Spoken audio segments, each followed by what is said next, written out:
Dear student अस्सलाम वालेकुम। जैसा कि आज हमारा टॉपिक है वाइटल फोर्स थ्योरी। जी हाँ, आपने ऑर्गेनिक केमिस्ट्री का तो नाम सुना ही होगा। ऑर्गेनिक केमिस्ट्री मींस के स्टडी अबाउट हाइड्रोकार्बन्स। हाइड्रोकार्बन्स के बारे में पढ़ने को हम ऑर्गेनिक केमिस्ट्री कहते हैं। लेकिन हाइड्रोकार्बन्स क्या होते हैं? मींस के वो कंपाउंड्स जिसमें कार्बन और हाइड्रोजन एलिमेंट हो, उसको हम हाइड्रोकार्बन्स कहते हैं। पहले ज़माने के जो केमिस्ट होते थे उनका ये ख्याल होता था कि जो भी ऑर्गेनिक के कंपाउंड्स हैं मींस हाइड्रोकार्बन्स हैं, वो सिर्फ हम लिविंग थिंग्स जानदार चीज़ों में से ही ले सकते हैं।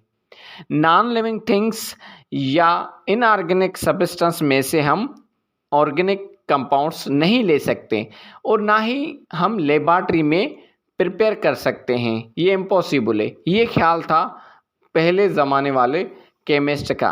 ये है असल में वाइटल फोर्स थ्योरी।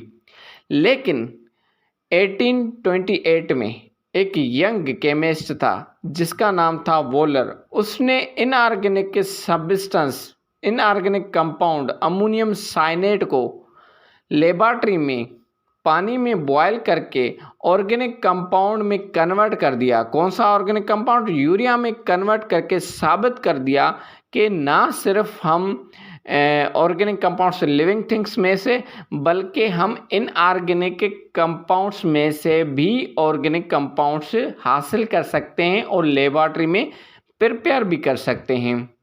और उसके बाद काफ़ी और भी केमिस्ट आए जिन्होंने लेबॉरेटरी में काफ़ी कंपाउंड्स प्रिपेयर किए। जैसा कि 1845 में कोल्बे आया जिसने acidic acid organic compounds laboratory में प्रिपेयर किया। और उस दिनों के बाद फिर ऑर्गेनिक के कंपाउंड्स लेबॉरेटरी में भी प्रिपेयर होते थे। तो वाइटल फोर्स थ्योरी वहाँ पर क्या हो गई? रिजेक्ट हो गई। ये है वाइटल फोर्स थ्योरी और उसके रिजेक्ट होने का सबब।